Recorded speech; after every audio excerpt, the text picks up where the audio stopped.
اس کی مثال زندہ آدمی جیسی ہے، اور جو زندہ رہ کر بھی اللہ کے ذکر سے غافل ہے اس کی حالت اور مثال مردوں جیسی ہے۔ تو جو اللہ کے ولی ساری زندگی ذکر میں زندگی گزارتے ہیں، وہ دنیا سے چلے جاتے ہیں، وہ بظاہر مر جاتے ہیں لیکن مرنے کے بعد بھی وہ زندہ ہوتے ہیں، اور ہم غافل بندے بظاہر زندہ ہیں، ہمارے سانسوں کی مالا بظاہر چل رہی ہے لیکن در حقیقت ہم مردے ہیں کہ ہم یاد الہی سے غافل ہیں۔ بزرگوں نے تو اس سے اگلی بات بھی کی، آقا دو جہاں نے فرمایا جو تمہارے غفلت کے لمحات بیتے یوں سمجھو کہ تم مردہ ہو۔ بزرگ کہتے ہیں ہمارے جو غفلت کے لمحات بیتے ہم اس کے اندر اپنے آپ کو کافر سمجھتے ہیں، یہ صوفیاء کا طریق ہے۔ سلطان بہو علیہ رحمت اسی بات کو بیان کرتے ہوئے کہتے ہیں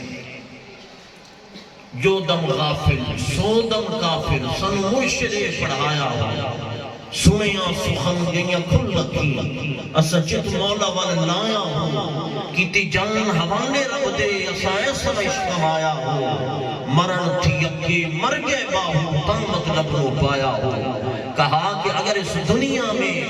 اپنے آپ کو ذکر الہی کا تم عادی بنا دو تو پھر یہ سمجھنا کہ یہ ایک موت کیا ہزاروں بھی موتیں آ جائیں تو وہ تمہیں نہیں مار سکتی، لیکن اگر اس زندگی کو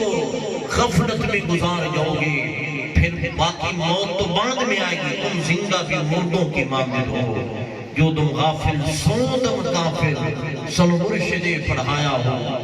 ذکر کی مختلف صورتیں ہیں، حضور اکرم نے فرمایا افضل الذکر لا الہ الا اللہ، سب سے افضل ذکر کیا ہے؟ لا الہ الا اللہ محمد رسول اللہ۔ یہ بظاہر چھوٹا سا کلمہ ہے لیکن اس ذکر کی بڑی فضیلت ہے۔ آقا دو جہاں کلمہ کو افضل ترین ذکر قرار دے رہے ہیں۔ موسیٰ علیہ السلام نے اللہ پاک کی بارگاہ میں عرض کی، کہا یا ربی علمنی شیئا ادعوکا او اذکرک بہ، باری نام مجھے کوئی خاص وظیفہ سکھلا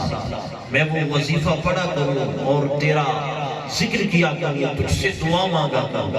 تو اللہ پاک نے ارشاد فرمایا قل یا موسیٰ لا الہ الا اللہ، موسیٰ لا الہ الا اللہ زیادہ سے زیادہ پڑھا۔ آگے سے موسیٰ علیہ السلام نے عرض کی یا ربی کل عبادک یقول ھذا انما اريد ان تخصنی شیئا، بارینا یہ کلمہ لا الہ الا اللہ یہ تو عام سا وظیفہ ہے، میں تیرا خاص بندہ ہوں، مجھے کوئی خاص وظیفہ عطا کر۔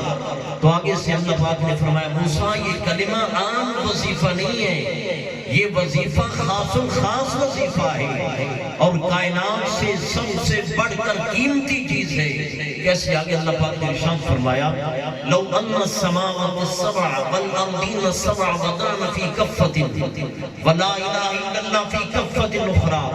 فرمایا اے موسیٰ اگر ایک ترازو ہو اور اس ترازو میں دو پلڑے ہو، ایک پلڑے میں ساتوں زمینیں رکھ دی جائیں اور جو کچھ ساتوں زمینوں میں ہے پہاڑ جنگلات آبادیاں گھر مکان بستیاں ساتوں زمینیں، پھر اس پلڑے کے اندر ساتوں آسمان رکھ دیے جائیں، جنت رکھ دی جائے، فرشتے رکھ دیے جائیں، انسان رکھ دیے جائیں اور دوسرے پلڑے میں فقط لا الہ الا اللہ کو رکھ دیا جائے، فرمائے مانت بہن لا الہ الا اللہ۔ یہ جو لا الہ الا اللہ والا پلڑا ہے یہ دنیا کی ہر چیز سے زیادہ وزنی ہوگا۔ تو اس سے کیا ثابت ہوا کہ آقا رب رحمان گویا فرما رہا ہے کہ